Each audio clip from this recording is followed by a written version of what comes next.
Hey y'all, so before I get this video started, let me give a quick shout out. These were the first 3 comments in my last video. If you want to be featured in my next video, make sure you subscribe and hit the notification bell and come show me some love when I drop a new video.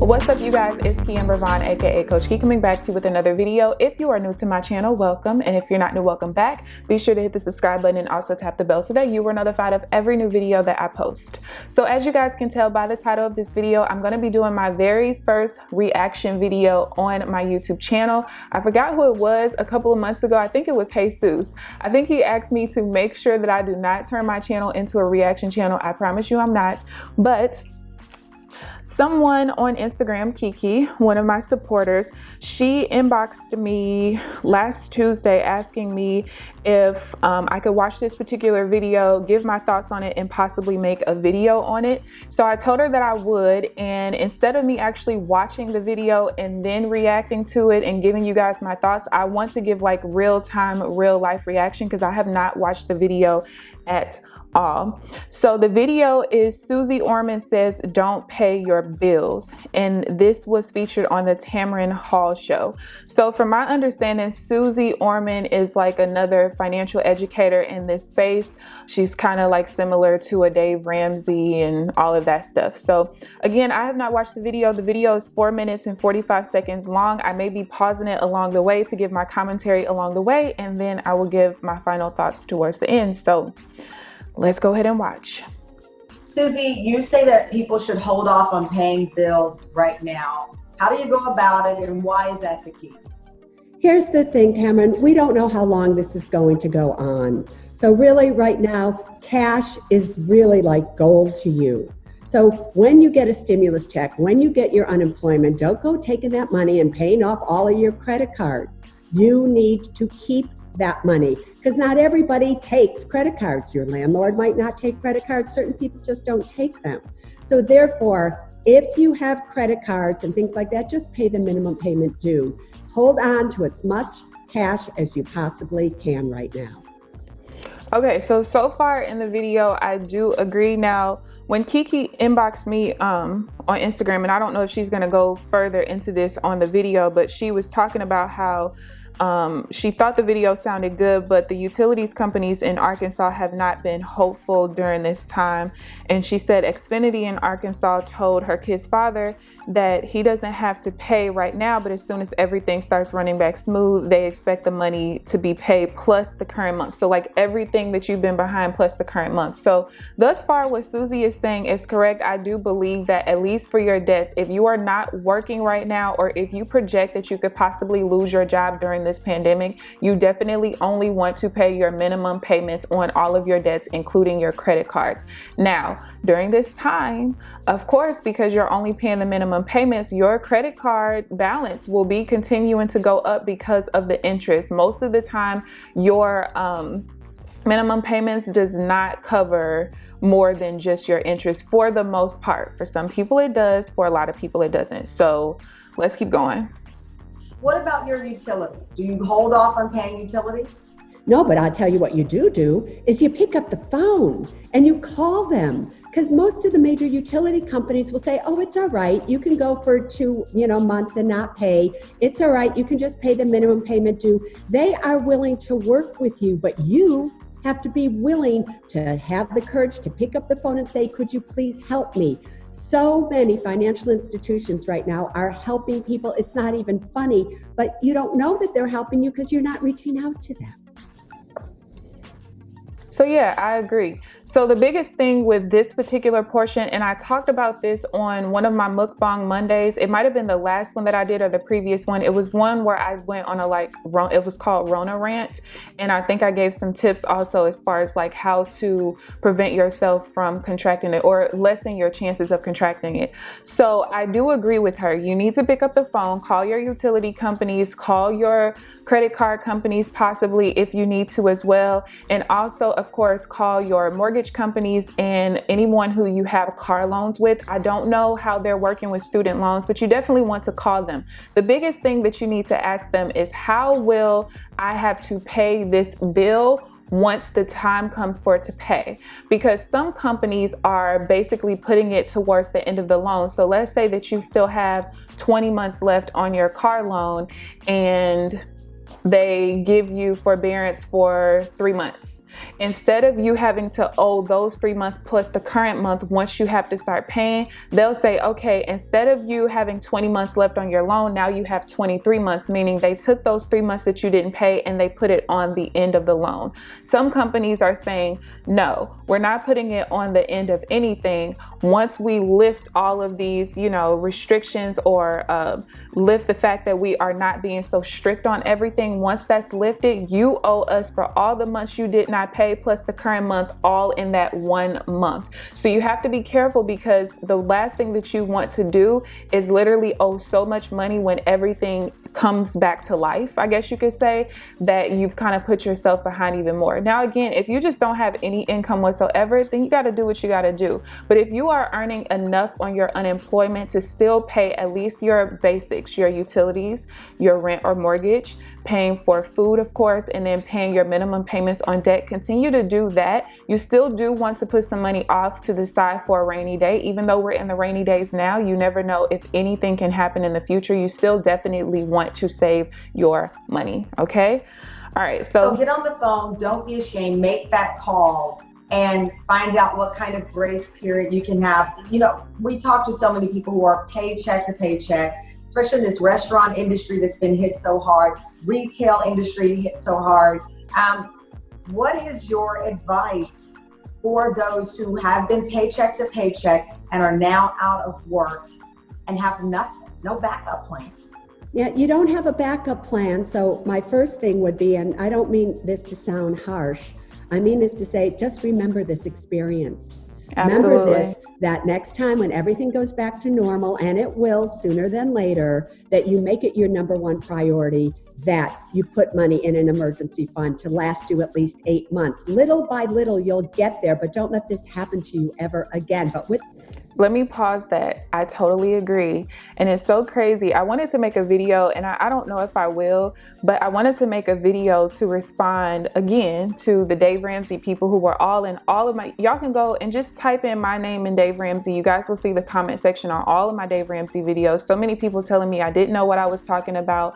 $1,000 is enough because you're going to get out of debt way quicker than an emergency will happen, and all this other BS. Okay. And I continue to say over and over, you guys, he is not the only person that teaches personal finance. He is not the god of finance. There are other millionaires out there, whether they earn as much money as him or less or more. There are other people out there that tell you that $1,000 is not enough to cover any emergency, and I even explained that the average person is going to take 3 to 5 to 7 years or more to completely get out of debt. So only having that $1,000, because that is what he says to do, you keep $1,000 until you are out of all of your debt except your mortgage, and then you start to save for your true emergency fund. I've been saying $1,000 is not enough, and a lot of people are now seeing that, especially when the stimulus check was only $1,200, maybe $1,700 if you have a kid, maybe a little bit more if you have more than one child. But a lot of people are now getting this $1,200 stimulus check and saying this is not enough.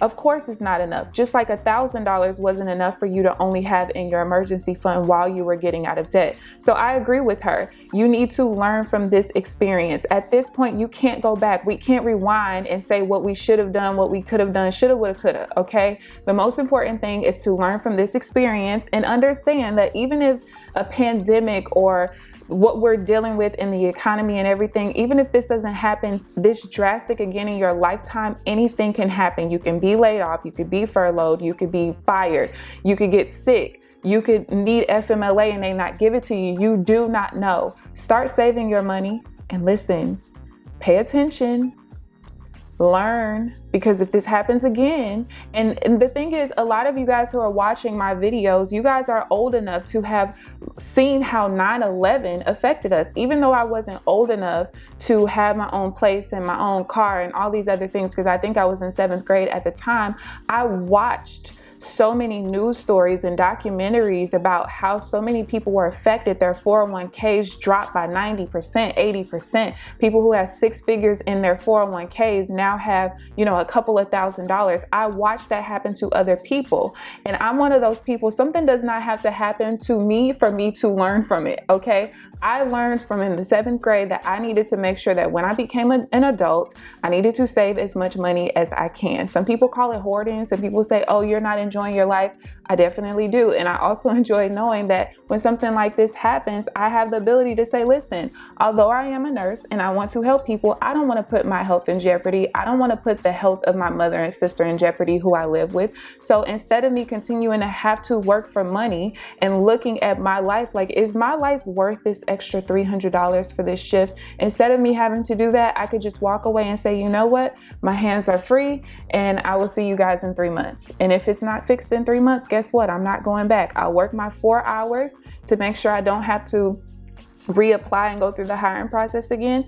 And then after my 4 hours, I'm leaving and I'll see y'all again in 3 months. You want to get to that point that you don't have to make decisions based off of money. Okay, so I'm sorry for the rant, but let's continue on. With that said, you're really in a far better situation, most of you, than you would have been even years ago when this happened in 2008, because now the federal government is giving you $600 a week if you qualify for unemployment for 13 weeks.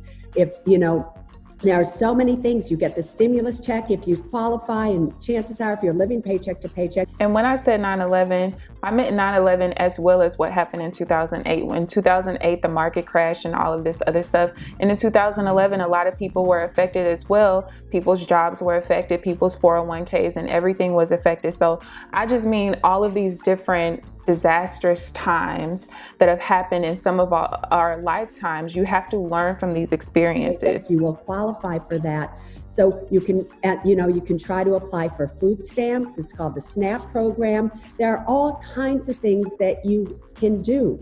Do you have any money in a retirement account? Do you have any friends that you can borrow money from or that can gift it to you? But this is the time, Tamron, that you have to just summon up your courage and do whatever it is that you have to do. And if that means that you don't have any money to pay your bills, at least let the people know that you aren't going to be paying them. Let them know why.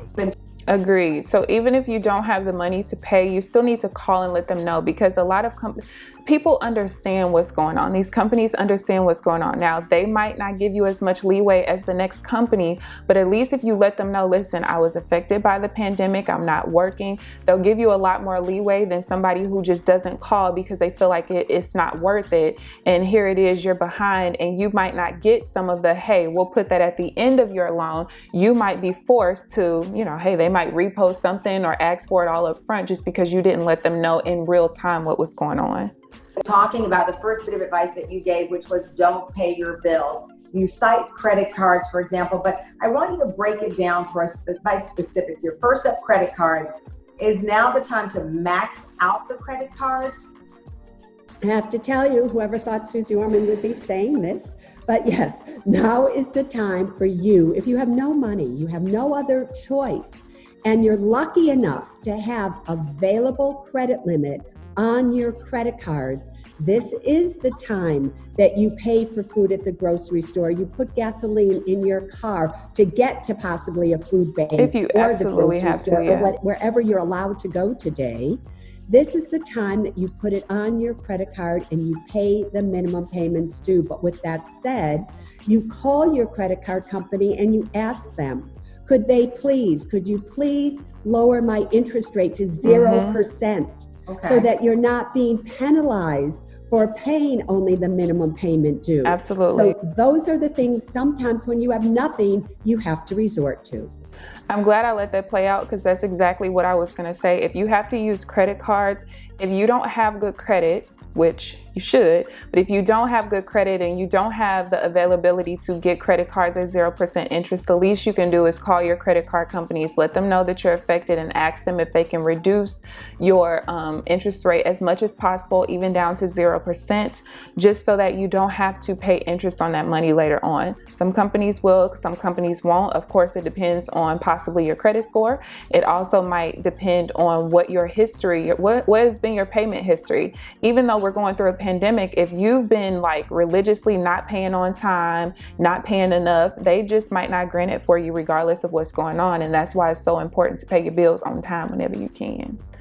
You've talked about if you had the power to change one thing about the financial industry, it has to do with credit cards. What is that thing? Yeah, it actually has to do with credit cards as well as any financial institution and credit scores. I wish we could have an absolute mandate that all interest rates that you are paying on anything go down to 0%, as I just mentioned a few seconds ago. I also wish that we were... I'm not sure if she means like forever, or if she's saying mandated through the emergency pandemic, because I mean, they're not going to mandate something. I don't believe, at least not in my lifetime. I don't think they're going to mandate for credit card companies and financial institutions to be at 0% forever, because then they can't make money.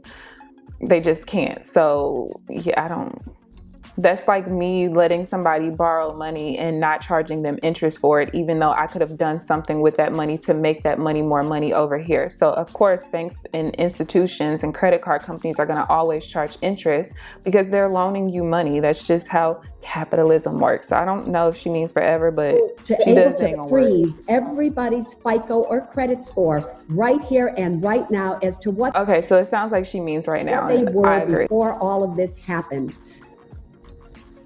So yeah, I mean, listen, maybe I need to start watching Suze Orman, because I sure agree more with her than I do Dave Ramsey, honey. But yeah, so I pretty much agree with everything that she says in this video. I think it was a very intellectual conversation. I think she gave very good tips and tricks. And just like she said, call your companies, let them know what's going on, because they understand that some people are going through it and other people are not. If you're not going through it, don't try to take advantage of these companies. It's not worth it. Karma gonna hit you where the good Lord split you. But yeah, so I agree with what she says, and I hope you guys enjoyed the video. If you guys have any questions or commentary, of course, feel free to leave them down below. Please give this video a thumbs up, subscribe if you haven't already, but other than that, I will see you guys in the next video. Bye guys.